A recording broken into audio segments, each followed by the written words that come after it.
Hello students, I Dr. Nitin Sharma, Associate Professor, BBA Department, IIMT Group of College, Greater Noida.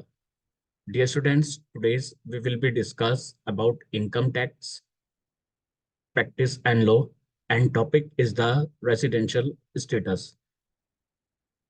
For the topic of residential status, today's our agenda is introduction, residence status classification, resident and ordinary residents, resident but not ordinary residents, non-residents, and some examples. Let us start introduction. Residential status under Income Tax Act. It is important for the Income Tax Department to determine the residential status of a tax-paying individuals or company. It becomes particularly relevant during the tax filing season. In fact, this is one of the factors based on which a person's taxability is decided. Let us explore the residential status and taxability in details. It is critical for the income tax department to stabilize a taxable individuals or companies' residence status. It is especially important during the tax filing season. In reality, this is one of the variable uses to determine a person's taxability. Residential status for income tax. An individual's taxability in India is determined by his residential status under the Income Tax Act in India for any given fiscal year. The Pehra's residential status was coined by India's income tax rules and should not be confused with a individual's citizenship in India. An individual may be an Indian citizen but become a non-resident for a certain year. Similarly, a foreign citizen may become a resident of India for income tax purpose in a given year. It is also worth noting that residential status as per income tax differ to sorts of people such as an individuals, a corporation, a company, and so on, decided differently. Residential status classification. Income tax law has divided the residential status of an individual in India into the three categories based on the length of time he or she has lived in India. An individual's residential status will include his or her current fiscal year as well as previous years of stay. The following categories are used to classify an individual residence status: resident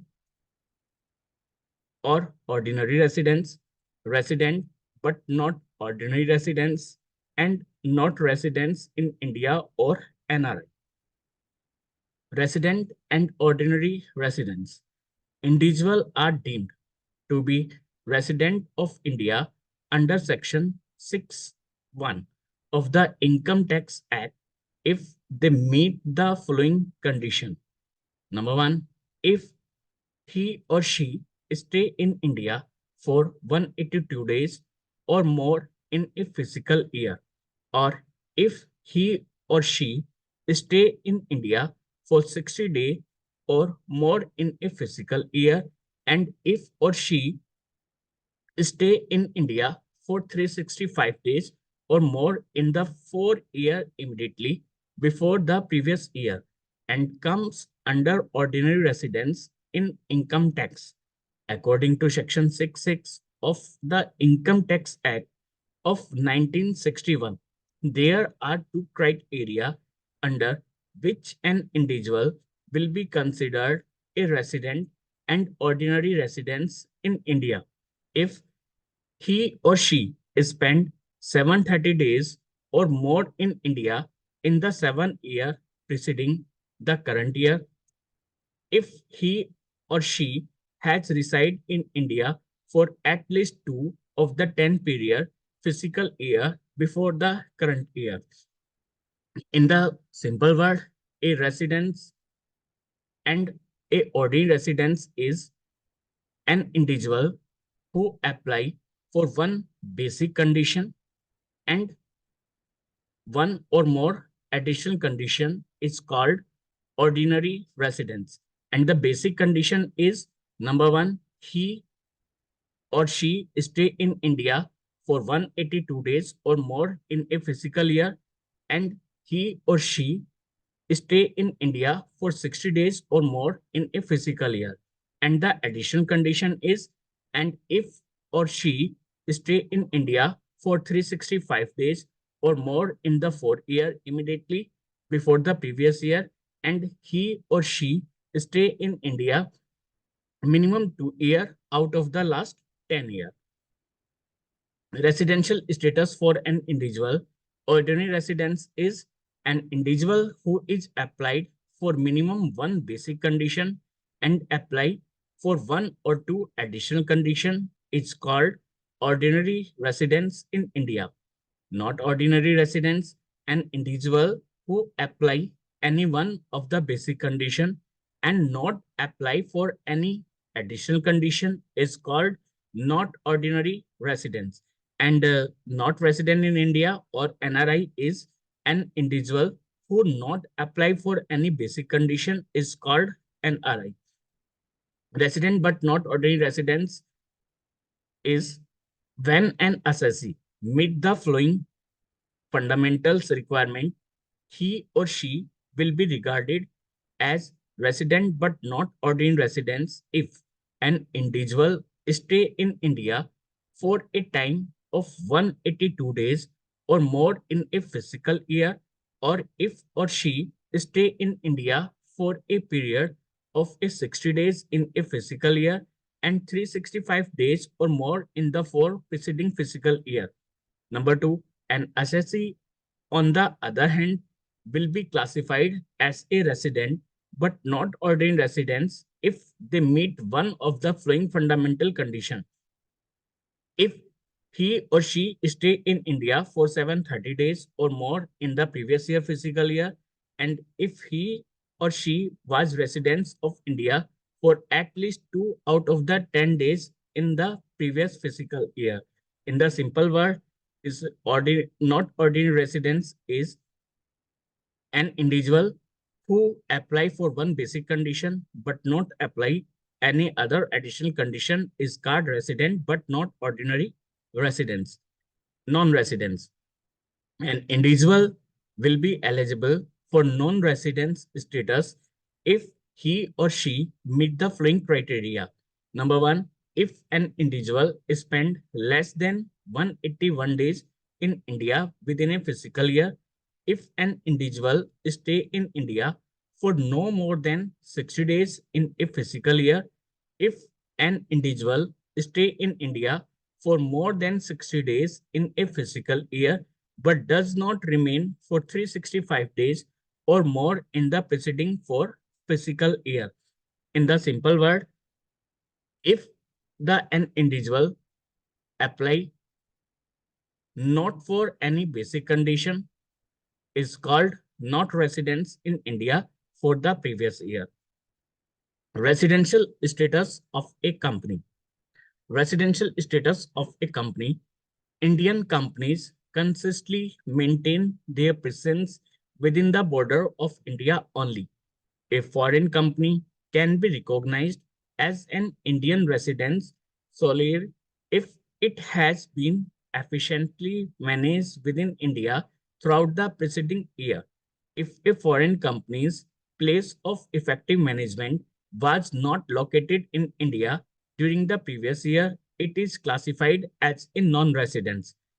Even if there is the slightest possibility of a foreign company being managed effectively from a location outside India, it was classified as a non-residence company. In simple word, if any company registered according to Indian Company Act 1956 and their management and control running from India is called resident company, and its opposite, if any company who not registered under the Indian Company Act 1956 and they are managed and controlled running from outside of India, is called non-residence company. And a company never be not residence. Exception to the residential status. Exception to the residential status. In the event an individual who is a citizen of India or person of Indian origin leaves India for employment during an financial year, he will qualify as a resident of India only if he stay in India for 182 days or more. Such individuals are allowed a longer time greater than 60 days and less than 182 days to stay in India. However, from the financial year 2020-21, the period is reduces to 120 days or more for such an individual whose total income other than foreign sources exceeds rupees 15 lakh.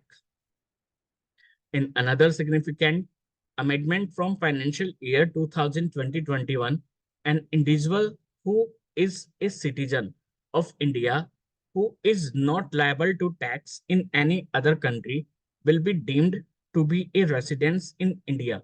The condition for deemed residential status applies only if the total income other than foreign sources exceed rupees 15 lakh and nil tax liability in other countries to the territories by reason of his domicile or residence or any other criteria of a similar nature. Rules at a glance related to the tax liability. Sources of income and taxable for ordinary residents, not ordinary residents, and NRI. Number one, any income received or deemed to be received in India in the previous year, whether accrued in India or outside India. Taxable for the ordinary residents is yes. Taxable for the not ordinary residents is yes. And taxable for the NRI, yes. Any income accrued or deemed to be accrued in India in the previous year, whether accrued in India or outside India. Taxable for the ordinary residents is yes. Taxable for the not ordinary residents, yes. And taxable for the non-residents in India, yes. Income accruing or arising outside India from a business profession controlled from outside India during the previous year. Taxable for the ordinary residents is yes. Taxable for the not ordinary residents is yes. And taxable for the not residents in India, no. Income received outside India from a business profession controlled from outside India. Taxable for the ordinary residents is yes. Taxable for the not ordinary residents is no. And taxable for the not residents in India, no. Income accruing or arising outside India from any sources other than business profession control from India. Taxable for the ordinary residents is yes. Taxable for the not ordinary residents is no. And no for the not ordinary residents, not residents in India. Past untaxed profit brought to India. Taxable for the ordinary residents is no. Taxable for the not residents in India, no. And non-residents in India, no. Some examples: compute the residential status of the assessee in the following cases. The assessment year 2023-24. As a citizen of India, he left from Iran on 18th April 2002 and could not return to India till the end of the financial year 2022-23. B. Gautam left for USA on 10th March 2020 after having lived in India for 20 years. he returned to India on 10th September 2022. The solution is, so students, focus on the date of A point. He left for Iran on 18 April 2002 and could not return till the end of the financial year 2022-23. So he is in India 1st April to 18 April, only 18 days. So Ajay was not in India for at least 60 days during the previous year. Hence, he is the non-resident of India because he not applied for any basic conditions. So he is the non-resident of India. And in the problem of B, Gautam left for USA on 10th March 2020 after having lived in India for 20 years. He returned to India on 10 September 2022. So students, focus on the date of return. He come to India on 10th September 2022. So September to March, he complete 20 days of September and 31st October, 31st November, 30 November, 31st December, and 31st January, and 28th February, and 31st March. So Gautam was in India for more than 182 days during the previous year. So he is a ordained resident in India further because he was in India for more than 729 days during the 7 year preceding the previous year. And second, he was not resident in India in 9 out of 10 years preceding the previous year. So he is a ordained resident in India for the assessment year 2023-24. So students, thanks for listening me. Have a good day. Thank you.